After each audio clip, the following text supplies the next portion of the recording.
nous allons commencer un nouveau livre. J'ai choisi Le mystère de la chambre jaune de Gaston Leroux. Chapitre 1 qui s'intitule Où l'on commence à ne pas comprendre. Ce n'est pas sans une certaine émotion que je commence à raconter ici les aventures extraordinaires de Joseph Rouletabille. Celui-ci, jusqu'à ce jour, s'y était si formellement opposé que j'avais fini par désespérer de ne publier jamais l'histoire policière la plus curieuse de ces 15 dernières années. J'imagine même que le public n'aurait jamais connu toute la vérité sur la prodigieuse affaire dite de la chambre jaune, génératrice de tant de mystérieux et cruels et sensationnels drames, et à laquelle mon ami fut si intimement mêlé, si à propos de la nomination récente de l'illustre Stangerson au grade de Grande Croix de la Légion d'honneur, un journal du soir, dans un article misérable d'ignorance ou d'audacieuse perfidie, n'avait ressuscité une terrible aventure que Joseph Rouletabille eût voulu savoir, me disait-il, oublier pour toujours, la chambre jaune. Qui donc se souvenait de cette affaire qui fit couler tant d'encre il y a une quinzaine d'années? On oublie si vite à Paris. N'a-t-on pas oublié le nom même du procès de Nève et la tragique histoire de la mort du petit Menaldo? Et cependant, l'attention publique était à cette époque si tendue vers les débats qu'une crise ministérielle qui éclata sur ces entrefaites passa complètement inaperçue. Or, le procès de la chambre jaune, qui précéda l'affaire de Nève de quelques années, eut plus de retentissement encore. Le monde entier fut penché pendant des mois sur ce problème obscur, le plus obscur à ma connaissance, qui ait jamais été proposé à la perspicacité de notre police, qui ait jamais été posé à la conscience de nos juges. La solution de ce problème affolant chacun la chercha. Ce fut comme un dramatique rébus sur lequel s'acharnaient la vieille Europe et la jeune Amérique. C'est qu'en vérité, il m'est permis de le dire, puisqu'il ne saurait y avoir en tout ceci aucun amour-propre d'auteur, et que je ne fais que transcrire des faits sur lesquels une documentation exceptionnelle me permet d'apporter une lumière nouvelle. C'est qu'en vérité, je ne sache pas que, dans le domaine de la réalité ou de l'imagination, même chez l'auteur du double assassinat rue Morgue, même dans les inventions des sous-Édouard Poe et des truculents Conan Doyle, on puisse retenir quelque chose du comparable quant au mystère, au naturel mystère de la chambre jaune. Ce que personne ne put découvrir, le jeune Joseph Rouletabille, âgé de 18 ans, alors petit reporter dans un grand journal, le trouva. Mais lorsqu'on court d'assises, il apporta la clé de toute l'affaire, il ne dit pas toute la vérité, il n'en laissa apparaître que ce qu'il fallait pour expliquer l'inexplicable, et pour faire acquitter un innocent. Les raisons qu'il avait de se taire ont disparu aujourd'hui. Bien mieux, mon ami doit parler. Vous allez donc tout savoir, et sans plus ample préambule, je vais poser devant vos yeux le problème de la chambre jaune, tel qu'il le fut aux yeux du monde entier au lendemain du drame du château du Glandier. Le 25 octobre 1892, la note suivante paraît en dernière heure du temps. Un crime affreux vient d'être commis au Glandier, sur la lisière de la forêt de Sainte-Geneviève, au-dessus d'Épinay-sur-Orge, chez le professeur Stangerson. Cette nuit, pendant que le maître travaillait dans son laboratoire, on a tenté d'assassiner mademoiselle Stangerson, qui reposait dans une chambre attenant à ce laboratoire. Les médecins ne répondent pas de la vie de mademoiselle Stangerson. Vous imaginez l'émotion qui s'empara de Paris. Déjà à cette époque, le monde savant est extrêmement intéressé par les travaux du professeur Stangerson et de sa fille. Ces travaux, les premiers qui furent tentés sur la radiographie, devaient conduire plus tard monsieur et madame Curie à la découverte du radium. On était, du reste, dans l'attente d'un mémoire sensationnel que le professeur Stangerson allait lire à l'Académie des sciences sur sa nouvelle théorie, la dissociation de la matière. Théorie destinée à ébranler sur sa base toute la science officielle qui repose depuis si longtemps sur le principe « rien ne se perd, rien ne se crée ». Le lendemain, les journaux du matin étaient pleins de ce drame. Le Matin, entre autres, publiait l'article suivant intitulé « Un crime surnaturel ». Voici les seuls détails, écrit le rédacteur anonyme du Matin, que nous ayons pu obtenir sur le crime du château du Glandier. L'état de désespoir dans lequel se trouve le professeur Stangerson, l'impossibilité où l'on est de recueillir un renseignement quelconque de la bouche de la victime, ont rendu nos investigations et celles de la justice tellement difficiles qu'on ne saurait, à cette heure, se faire la moindre idée de ce qui s'est passé dans la chambre jaune, où l'on a trouvé mademoiselle Stangerson en toilette de nuit, râlant sur le plancher. Nous avons pu, du moins, interviewer le père Jacques, comme on l'appelle dans le pays, un vieux serviteur de la famille Stangerson. Le père Jacques est entré dans la chambre jaune en même temps que le professeur. Cette chambre est attenante au laboratoire. Laboratoire et chambre jaune se trouvent dans un pavillon au fond du parc, à 300 mètres environ du château. Il était minuit et demi, nous a raconté ce brave homme. Et je me trouvais dans le laboratoire où travaillait encore M. Stangerson, quand l'affaire est arrivée. J'avais rangé et nettoyé des instruments toute la soirée et j'attendais le départ de M. Stangerson pour aller me coucher. Mademoiselle Mathilde avait travaillé avec son père jusqu'à minuit. Les 12 coups de minuit sonnaient au coucou du laboratoire. Elle s'était levée, avait embrassé M. Stangerson, lui souhaitant une bonne nuit. Elle m'avait dit « Bonsoir, père Jacques » et avait poussé la porte de la chambre jaune. Nous l'avions entendu qui fermait la porte à clé et poussait le verrou, si bien que je n'avais pu m'empêcher d'en rire et que j'avais dit à monsieur « Voilà mademoiselle qui s'enferme à double tour. Bien sûr qu'elle a peur de la bête du bon Dieu. » Monsieur ne m'avait même pas entendu tant il était absorbé. Mais un miaulement abominable me répondit au dehors et je reconnus justement le cri de la bête du bon Dieu. Que ça vous en donnait le frisson. Est-ce qu'elle va encore nous empêcher de dormir cette nuit, pensais-je, car il faut que je vous dise, monsieur, que, jusqu'à fin octobre, j'habite dans le grenier du pavillon, au-dessus de la chambre jaune, à seule fin que mademoiselle ne reste pas seule toute la nuit au fond du parc. C'est une idée de mademoiselle de passer la bonne saison dans le pavillon. Elle le trouve sans doute plus gai que le château et, depuis 4 ans qu'il est construit, elle ne manque jamais de s'y installer dès le printemps. Quand revint l'hiver, mademoiselle retourne au château, car dans la chambre jaune, il n'y a point de cheminée. Nous étions donc restés, M. Stangerson et moi, dans le pavillon. Nous ne faisions aucun bruit. Il était, lui, à son bureau. Quant à moi, assise sur ma chaise, ayant terminé ma besogne, je le regardais et je me disais « Quel homme, quelle intelligence, quel savoir !» J'attache de l'importance à ceci, que nous ne faisions aucun bruit, car, à cause de cela, l'assassin a cru certainement que nous étions partis.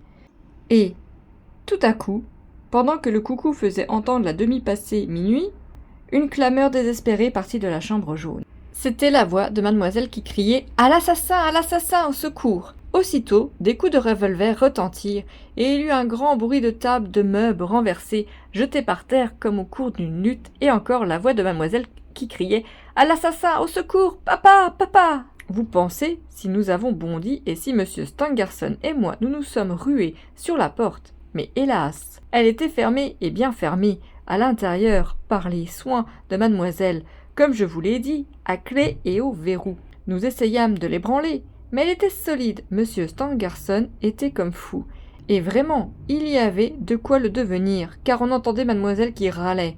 Au secours, et M. Stangerson frappait des coups terribles contre la porte et pleurait de rage, et il sanglotait de désespoir et d'impuissance. C'est alors que j'ai eu une inspiration. L'assassin se sera introduit par la fenêtre, m'écriai-je. Je vais à la fenêtre et je suis sorti du pavillon, courant comme un insensé. Le malheur était que la fenêtre de la chambre jaune donne sur la campagne, de sorte que le mur du parc qui vient aboutir au pavillon m'empêchait de parvenir tout de suite à cette fenêtre. Pour y arriver, il fallait d'abord sortir du parc.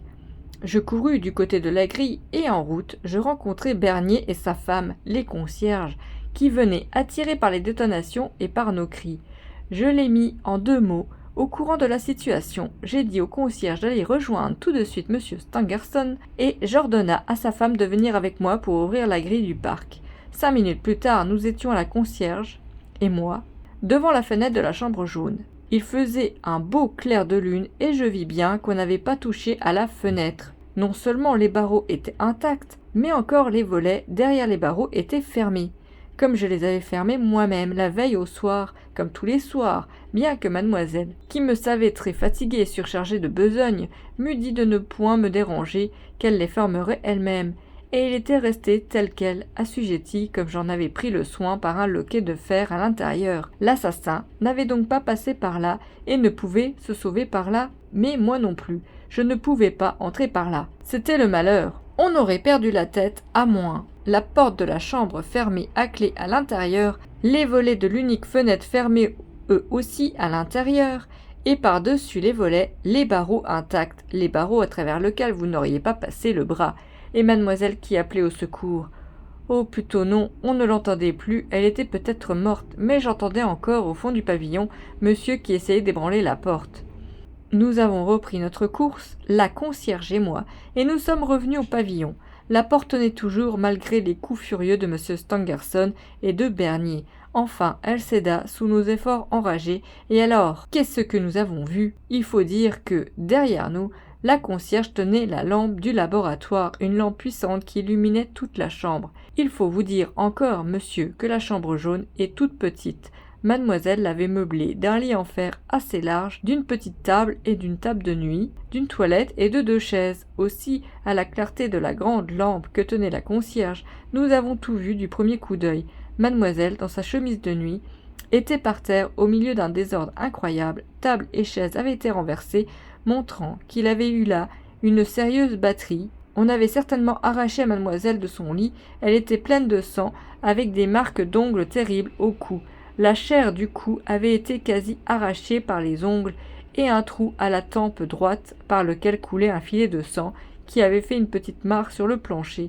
Quand M. Stangerson aperçut sa fille dans un pareil état, il se précipita sur elle en poussant un cri de désespoir que ça faisait pitié à entendre. Il constata que la malheureuse respirait encore et ne s'occupa que d'elle. Quant à nous, nous cherchions l'assassin, le misérable qui avait voulu tuer notre maîtresse, et je vous jure, monsieur, que si nous l'avions trouvé, nous lui aurions fait un mauvais parti. Mais comment expliquer qu'il n'était pas là, qu'il s'était déjà enfui?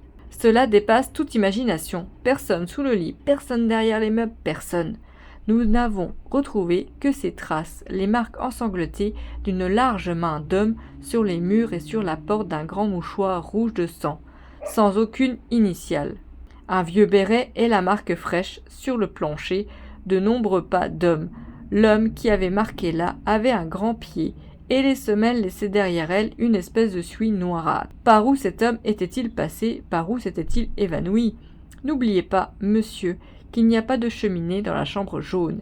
Il ne pouvait s'être échappé par la porte qui est très étroite et sur le seuil de laquelle la concierge est entrée avec sa lampe, tandis que le concierge et moi, nous cherchions l'assassin dans ce petit carré de chambre où il est impossible de se cacher et où, du reste, nous ne trouvions personne.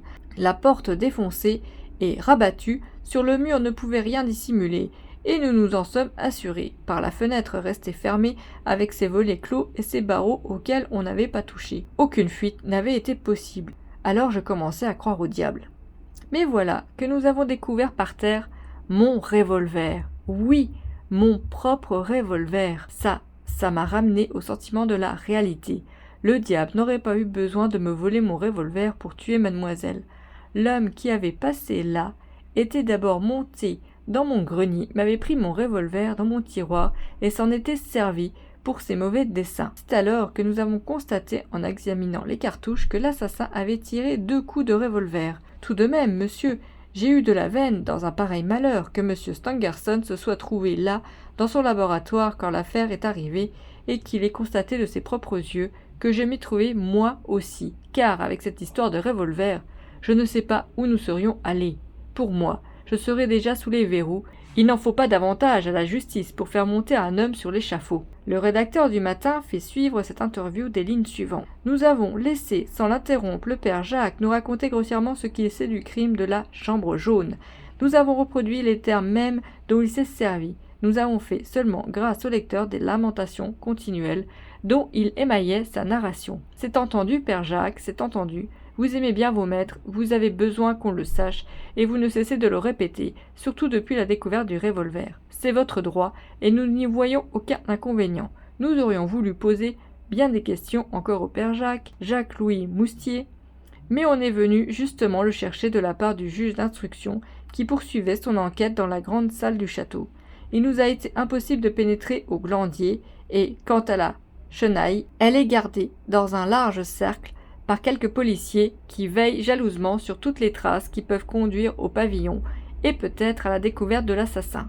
Nous aurions voulu également interroger les concierges, mais ils sont invisibles. Enfin, nous avons attendu dans une auberge non loin de la grille du château la sortie de monsieur de Marquet, le juge d'instruction de Corbeil. À 5h30, nous l'avons aperçu avec son greffier, avant qu'il ne montât en voiture. Nous avons pu lui poser la question suivante. Pouvez-vous, monsieur de Marquet, nous donner quelques renseignements sur cette affaire, sans que cela gêne votre instruction? Il nous est impossible, nous répondit monsieur de Marquet, de dire quoi que ce soit. Du reste, c'est bien l'affaire la plus étrange que je connaisse. Plus nous croyons savoir quelque chose, plus nous savons rien. Nous demandâmes à monsieur de Marquet de bien vouloir nous expliquer ces dernières paroles, et voici ce qu'il nous a dit, dont l'importance n'échappa à personne. Si rien ne vient s'ajouter aux constatations matérielles faites aujourd'hui par le parquet, je crains bien que le mystère qui entoure l'abominable attentat dont mademoiselle Stangerson a été victime ne soit pas près de s'éclaircir. Mais il faut espérer, pour la raison humaine, que les sondages des murs, du plafond et du plancher de la chambre jaune, sondages auxquels je vais me livrer dès demain avec l'entrepreneur qui a construit le pavillon il y a 4 ans, nous apporteront la preuve qu'il ne faut jamais désespérer de la logique des choses. Car le problème est là, nous savons par où l'assassin s'est introduit, il est entré par la porte et s'est caché sous le lit, en attendant mademoiselle Stangerson.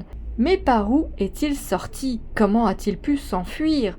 Si l'on ne trouve ni trappe, ni porte secrète, ni réduit, ni ouverture d'aucune sorte, si l'examen des murs, et même leur démolition, car je suis décidé, et M. Stangerson est décidé, à aller jusqu'à la démolition du pavillon, ne viennent révéler aucun passage praticable, non seulement pour un être humain, mais encore pour un être quel qu'il soit, si le plafond n'a pas de trou, si le plancher ne cache pas de souterrain, il faudra bien croire au diable, comme dit le père Jacques. Et le rédacteur anonyme fait remarquer dans cet article que j'ai choisi comme étant le plus intéressant de tous ceux qui furent publiés ce jour-là sur la même affaire, que le juge d'instruction semblait mettre une certaine attention dans cette dernière phrase.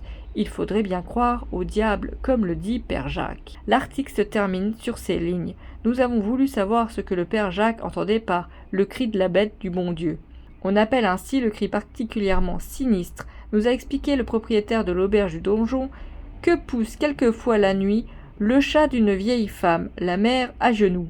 Comme on l'appelle dans le pays, la mère à genoux est une sorte de sainte qui habite une cabane au cœur de la forêt, non loin de la grotte de Sainte-Geneviève. La chambre jaune, la bête du bon Dieu, la mère à genoux, le diable, Sainte-Geneviève, le père Jacques, voilà un crime bien embrouillé, qu'un coup de pioche dans les murs nous débrouillera demain. Espérons-le, du moins pour la raison humaine, comme dit le juge d'instruction.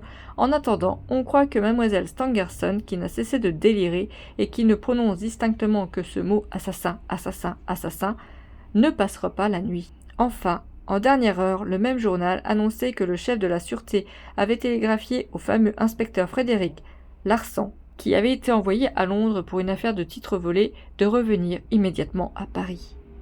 Fin du chapitre 1.